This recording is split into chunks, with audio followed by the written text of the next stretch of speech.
शुरुआत करते हैं गजा से, जहां इजराइल ने एक नए प्रशासनिक ढांचे के तहत बने फिलिस्तीनी डेमोक्रेटिक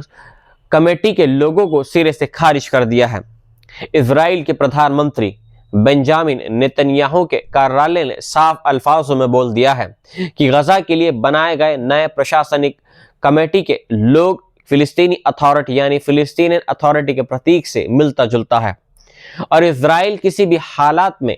फिलिस्तीनी अथॉरिटी की किसी भी भूमिका को गजा में स्वीकार नहीं करेगा। इजरायली बयान में कहा गया है कि जो लोगों पहले पेश किया गया था वे अब सोशल मीडिया पर दिखाए जा रहे लोगों से पूरी तरीके से अलग है और इजराइल फिलिस्तीनी अथॉरिटी के प्रतीक के इस्तेमाल को मंजूरी नहीं देगा। यहाँ ध्यान देने वाली बात यह है कि यह विवाद सिर्फ एक लोगों का नहीं बल्कि एक भविष्य के गजा की सत्ता संरचना का है। दरअसल ये नया National Committee for the Administration of Gaza यानी NCAG है, जो 15 फिलिस्तीनी टेक्नोक्रेट से मिलकर बना है और इसे पिछले महीने अमेरिका की अगुवाई में बनाए गए तथाकथित बोर्ड ऑफ पीस के तहत स्थापित किया गया है। इस समिति का मकसद गजा में हमास की जगह प्रशासनिक जिम्मेदारी संभालना बताया जा रहा है। सोमवार को NCAG ने अपने सोशल मीडिया पेजों पर नया लोगो जारी किया जिसमें सुनहरे रंग का बाज है जिसके बीच में फिलिस्तीनी झंडा बना हुआ है और यही डिजाइन लगभग वही है जो फिलिस्तीनी अथॉरिटी के आधिकारिक प्रतीक में इस्तेमाल होता है। फर्क सिर्फ नीचे लिखे अरबी टेक्स्ट का है,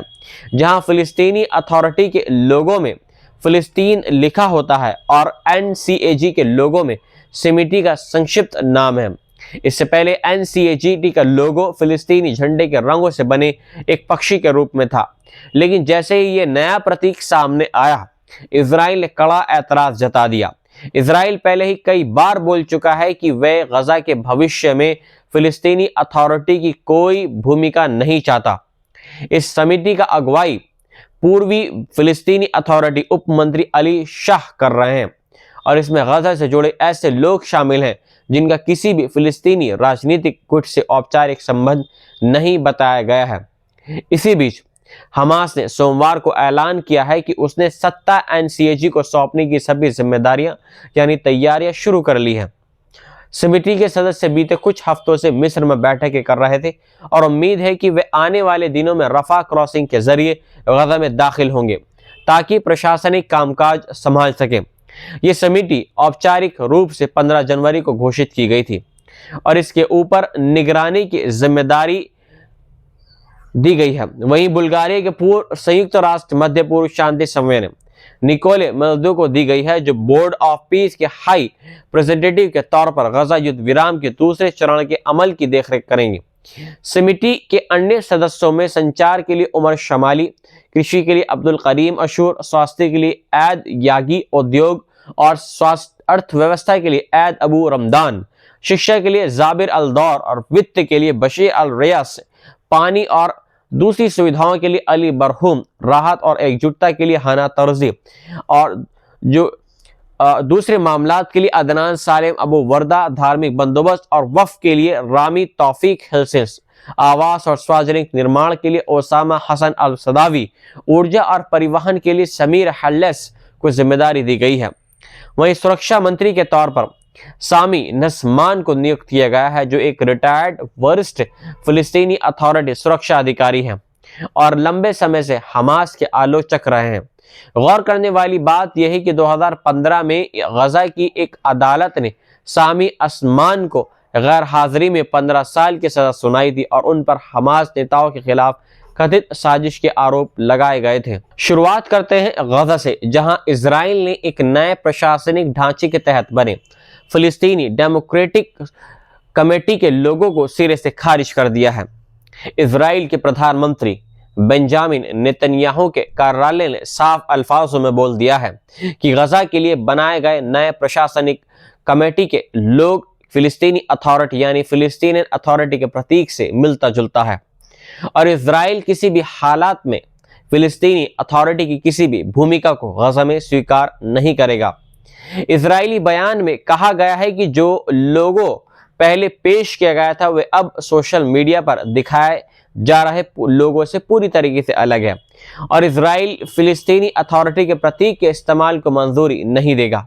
यहाँ ध्यान देने वाली बात यह है कि यह विवाद सिर्फ एक लोगों का नहीं बल्कि एक भविष्य के गजा की सत्ता संरचना का है। दरअसल ये नया National Committee for the Administration of Gaza यानी NCAG है, जो 15 फिलिस्तीनी टेक्नोक्रेट से मिलकर बना है और इसे पिछले महीने अमेरिका की अगुवाई में बनाए गए तथाकथित बोर्ड ऑफ पीस के तहत स्थापित किया गया है। इस समिति का मकसद गजा में हमास की जगह प्रशासनिक जिम्मेदारी संभालना बताया जा रहा है। सोमवार को NCAG ने अपने सोशल मीडिया पेजों पर नया लोगो जारी किया जिसमें सुनहरे रंग का बाज है जिसके बीच में फिलिस्तीनी झंडा बना हुआ है और यही डिजाइन लगभग वही है जो फिलिस्तीनी अथॉरिटी के आधिकारिक प्रतीक में इस्तेमाल होता है। फर्क सिर्फ नीचे लिखे अरबी टेक्स्ट का है, जहां फिलिस्तीनी अथॉरिटी के लोगों में फिलिस्तीन लिखा होता है और NCAG के लोगों में समिति का संक्षिप्त नाम है। इससे पहले NCAG का लोगो फिलिस्तीनी झंडे के रंगों से बने एक पक्षी के रूप में था, लेकिन जैसे ही ये नया प्रतीक सामने आया, इजराइल ने कड़ा ऐतराज जता दिया। इजराइल पहले ही कई बार बोल चुका है कि वह गजा के भविष्य में फिलिस्तीनी अथॉरिटी की कोई भूमिका नहीं चाहता। इस समिति का अगुवाई पूर्वी फिलिस्तीनी अथॉरिटी उप मंत्री अली शाह कर रहे हैं और इसमें गजा से जुड़े ऐसे लोग शामिल हैं जिनका किसी भी फिलिस्तीनी राजनीतिक गुट से औपचारिक संबंध नहीं बताया गया है। इसी बीच हमास ने सोमवार को ऐलान किया है कि उसने सत्ता NCAG को सौंपने की सभी जिम्मेदारियां यानी तैयारियां शुरू कर ली हैं। समिति के सदस्य बीते कुछ हफ्तों से मिस्र में बैठकें कर रहे थे और उम्मीद है कि वे आने वाले दिनों में रफा क्रॉसिंग के जरिए गजा में दाखिल होंगे ताकि प्रशासनिक कामकाज संभाल सके। ये समिति औपचारिक रूप से 15 जनवरी को घोषित की गई थी और इसके ऊपर निगरानी की जिम्मेदारी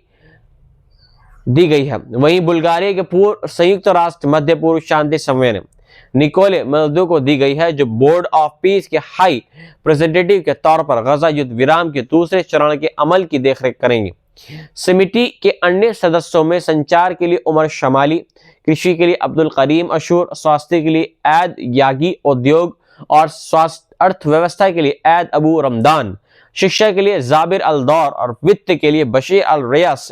पानी और दूसरी सुविधाओं के लिए अली बरहूम, राहत और एकजुटता के लिए हना तर्जी और जो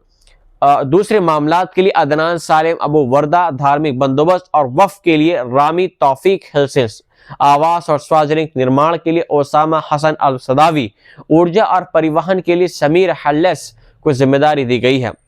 वहीं सुरक्षा मंत्री के तौर पर सामी नस्मान को नियुक्त किया गया है, जो एक रिटायर्ड वरिष्ठ फिलिस्तीनी अथॉरिटी सुरक्षा अधिकारी हैं और लंबे समय से हमास के आलोचक रहे हैं। गौर करने वाली बात यह है कि 2015 में गजा की एक अदालत ने सामी असमान को गैर हाजिरी में 15 साल की सजा सुनाई थी और उन पर हमास नेताओं के खिलाफ कथित साजिश के आरोप लगाए गए थे।